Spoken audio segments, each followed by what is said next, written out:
What's the most challenging, stressful test that you've ever had to take? maybe for some of you it's getting out of kindergarten. Some of you, I have to pass this test to get out of high school. That happened to my son Jordan. He literally had to pass an English test by a wonderful woman who's in heaven now, who was known to give challenging tests. And if he didn't pass that test, he wasn't graduating with his class. What's the most difficult test you've ever had to take? Maybe SAT to get into college or get a scholarship. Maybe it was a test to get into a master's program. For me, it was probably my ordination test. The reason why is because I'd already been elected pastor of a church and I wasn't ordained. And I needed to pass that test to become an ordained minister or go back to that church and say, I didn't pass. What's the most challenging test you've ever taken? Let's talk about it. My name is Mike Rippey. I'm the lead pastor of Evangel Church, and you have come across, or you're joining on purpose, the Fire Bible Study. And listen, if you're a regular part of this, take a moment, like this, and share this if you would. If you've just scrolled past and you'd like to learn what the greatest test of the Old Testament time period was, stay with me for the next 25 minutes. We're going to get right into it tonight, and welcome. We have a complete syllabus. Those of you that have it, take it out, get your pens ready, and let's get to this study. If you would like this syllabus, contact our church, Evangel Church, Montgomery, Alabama. We will get you this syllabus. We're studying the entire book of Genesis, and we're about halfway through right now. So it's not too late to join us. And you can go back and catch up all of these in our archives. So Genesis chapter 22, here's the background. A guy by the name of Abraham's living up kind of in the area of the world we would now call Iraq. God calls him, says, take your wife, and I want you to go where I'm going to tell you to go. Where's that? He didn't tell him. God just said, will you follow me? Abraham had the faith to do that, and so he does. God leads him to what we would now know as the Middle East, or the area where Israel now resides. He makes a promise to Abram, who's getting old and has no children. He says, not only are you going to be a father, you're going to be a father of a great nation. And he changes his name from Abram to Abraham. That promise doesn't come to reality for decades. Abraham is now about 100 years old. His wife Sarah is about 90. And miraculously they give birth to a son. His name is Isaac. Now, 30 years later, so Abraham's 130. Isaac's about 30 years of age. Sarah would be about 120. We pick up the story. Later on, God tested. Circle that word in the scripture there in your notes. He tested Abraham's. What did he test? His faith and obedience. If I'm doing a Bible study, I'm circling both the words faith and obedience and drawing a line between them, because faith without obedience and obedience without faith, they're two cousins of the same family. So God tested that. Abraham, God called. Yes, Abraham replied, here I am. Take your son, your only son, yes, Isaac, whom you love so much, and go to the land of Moriah. Sacrifice him there. Now, stop. Wait a second. What? God's asking this? Stick with me now. As a burnt offering on one of the mountains, which I'll point out to you. So the next morning, Abraham got up early. He saddled a donkey and took two of his servants with him, along with his son Isaac. Then he chopped wood to build a fire for a burnt offering and set out for the place where God had told him to go. On the third day of the journey, Abraham saw the place in the distance. Stay here with the donkey, Abraham told the young men. The boy and I will travel a little further. We will worship there, and we will come back. Now you might circle that word we. It's going to be important. Abraham placed the wood for the burnt offering on Isaac's shoulders, while he himself carried the knife and the fire. As the two of them went on together, Isaac said, Father, yes, my son, Abraham replied. We have wood and we have fire, said the boy, but where is the lamb for the sacrifice? Another little picture of Abraham's faith. He answered, Abraham did, God will provide a lamb for my son. And they both went on together. When they arrived at the place where God had told Abraham to go, he built an offering, placed the wood on it. Then he tied Isaac up and laid him on the altar over the wood. And Abraham took the knife and lifted it up to kill his son as a sacrifice to the Lord. And at that moment, the angel of the Lord shouted to him from heaven, Abraham, Abraham. Yes, he answered, I'm listening. Lay down the knife. The angel said, do not hurt the boy in any way. For now I know that you fear God. You have not withheld even your beloved son from me. Then Abraham looked up and saw a ram caught by its horn in a bush. He took the ram and sacrificed as a burnt offering on the altar in the place of his son. Abraham named the place, the Lord will provide. This name has now become a proverb. On the mountain of the Lord it will be provided.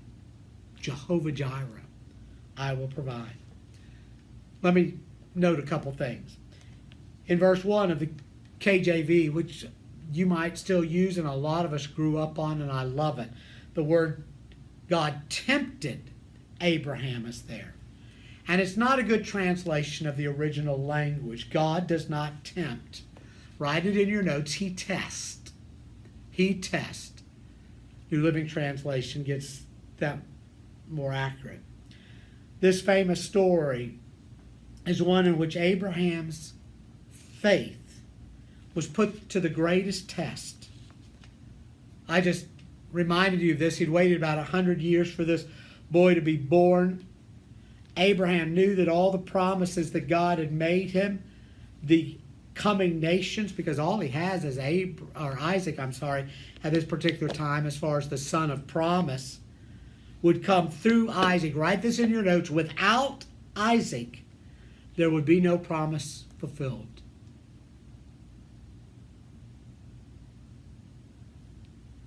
Abraham believed that God would fulfill his promise.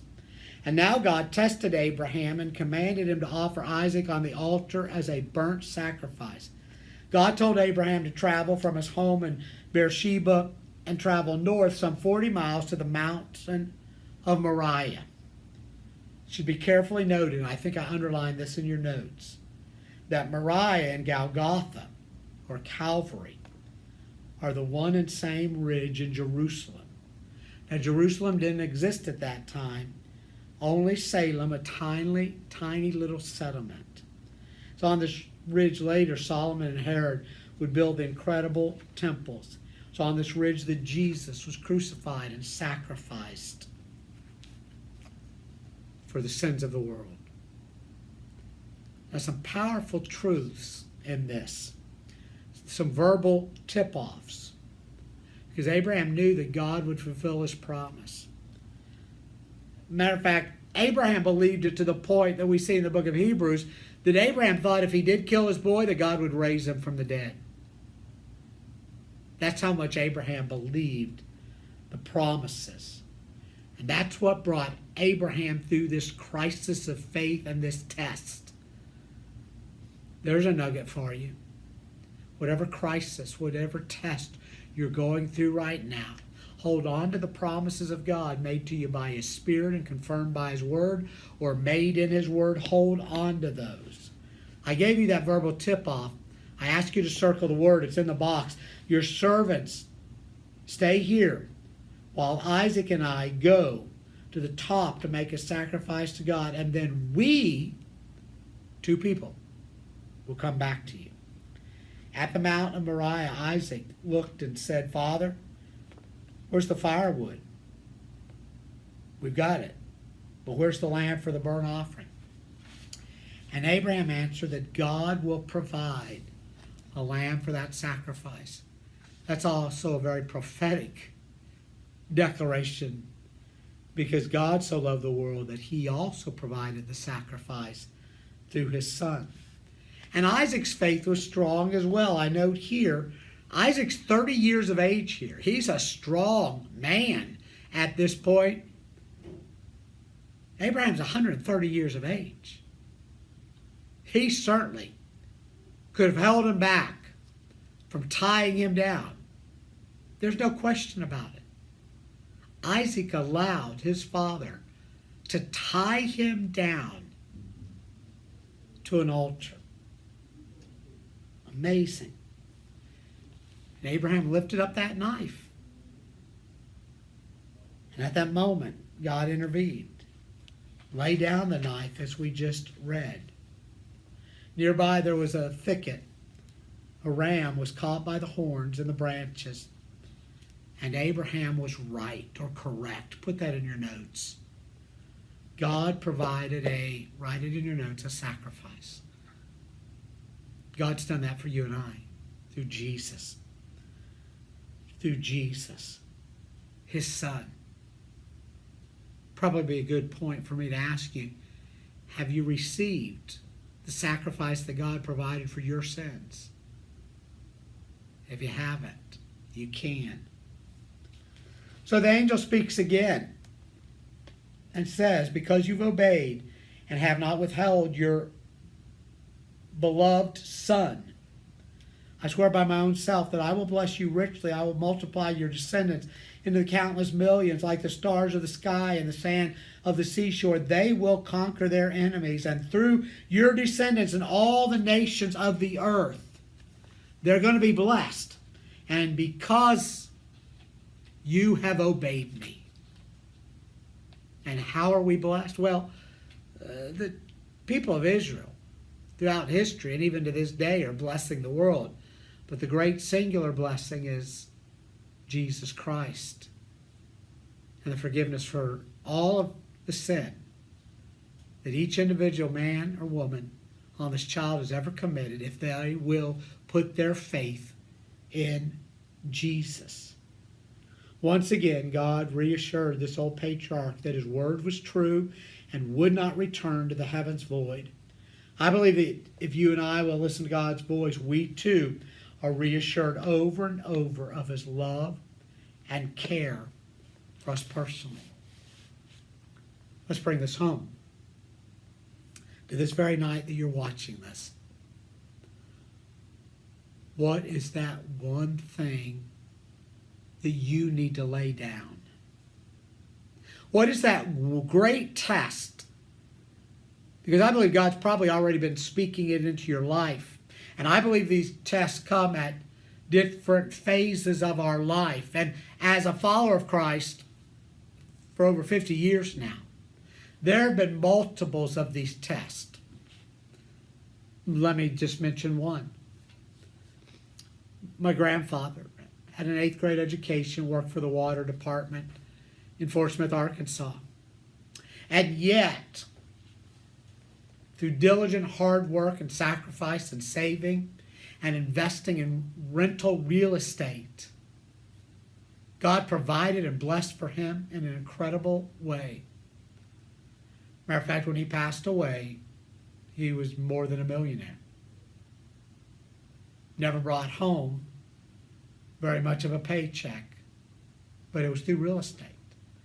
My preacher father bought and invested in real estate. I'm just telling you, it was in my blood. And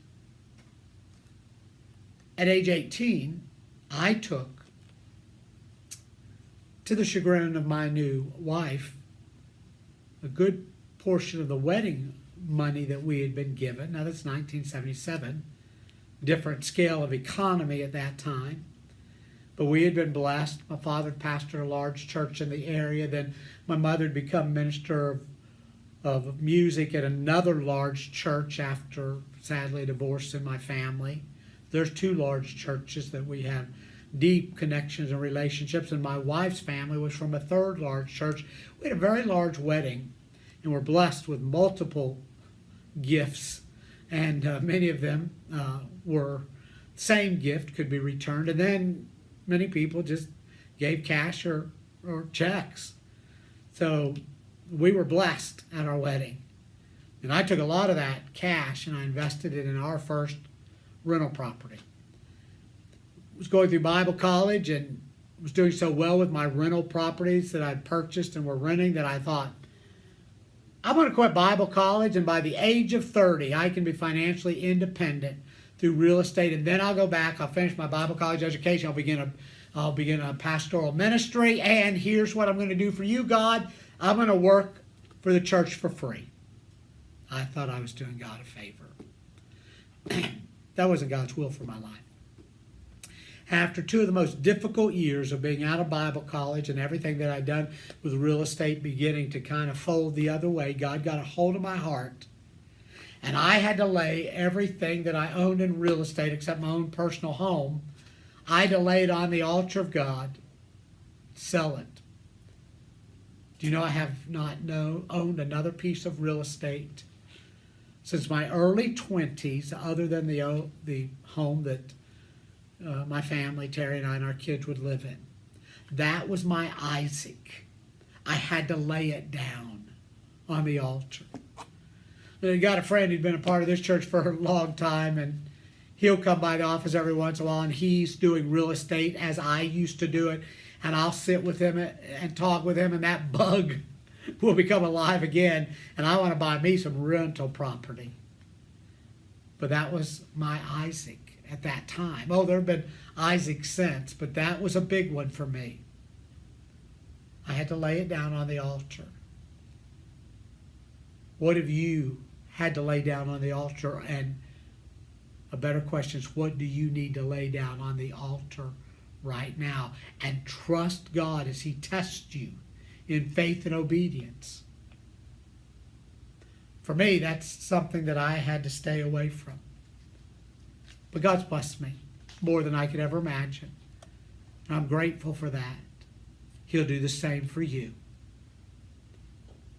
Abraham's test is a picture, a symbol of the test that you and I go through on a regular basis.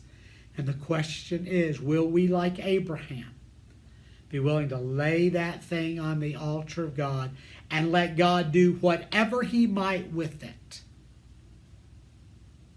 That's the takeaway from this great lesson. Chapter 23. The death of Sarah, the one that he loved so much. When Sarah was 127 years old. So, we said she was about 120 when this test took place with her son Isaac. Abraham was 130, Isaac was 30. So we've moved about 7 years more. She died at Kiriath Arba, now called Hebron, in the land of Canaan. There Abraham mourned and wept over her and for her. Then leaving her body, he went to the Hittite leader and said, "Here I am, a stranger in a foreign land, with no place to bury my wife. Please let me have a piece of land for a burial plot." Skipping down to verse 14. Well, Ephron answered, "The land is worth 400 pieces of silver, but what is that between friends? Go ahead and bury your dead." So Abraham paid Ephron the amount that he had suggested, 400 pieces of silver, and it was publicly agreed. So he bought the plot of land belonging to Ephron at Machpelah near Mamre. This included the field, the cave that was in it, and all the trees nearby. They became Abraham's permanent possession by the agreement made in the presence of the Hittite elders at the city gate. So Abraham buried Sarah there in Canaan, the first piece of that land that he's owned, in the cave of Machpelah near Mamre, which is at Hebron. The field and the cave were sold to Abraham by the Hittites as a permanent burial place. Now that word Machpelah means double. Indeed, the cave there is a double cave now with centuries-old structure built over it. Matter of fact, you can Google it. Sarah's burial place in Machpelah, or in Hebron. Hebron is a large city about 20 miles south of Jerusalem. Today it's got about 600,000 people. About 90% of them are of Arab descent. It's not a place that's safe for Americans to go visit today because of our, friendship and backing and support for Israel. Throughout the scriptures, we read of the God of Abraham, Isaac, and Jacob. Exodus 3 and 6. Moreover, he said, I am the God of thy father, the God of Abraham, the God of Isaac, the God of Jacob. And Moses hid his face there. Matthew, in the words of Jesus, I'm the God of Abraham and the God of Isaac and the God of Jacob. God is not the God of the dead, but of the living.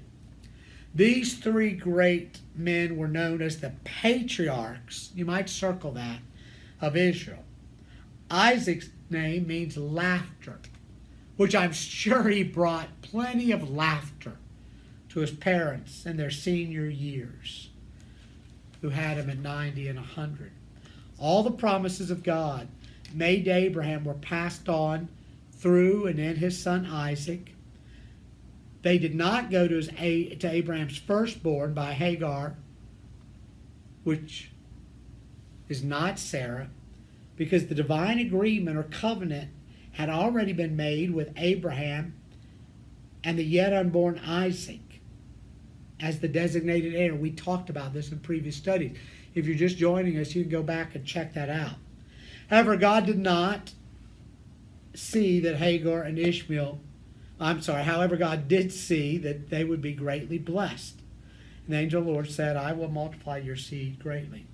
Arab nations today themselves will correctly tell you that they are descendants of Ishmael, but both Jews and Arabs are descendants of Abraham, which is the root source of all the problems in the Middle East today. That's why it's not wise to visit Hebron today.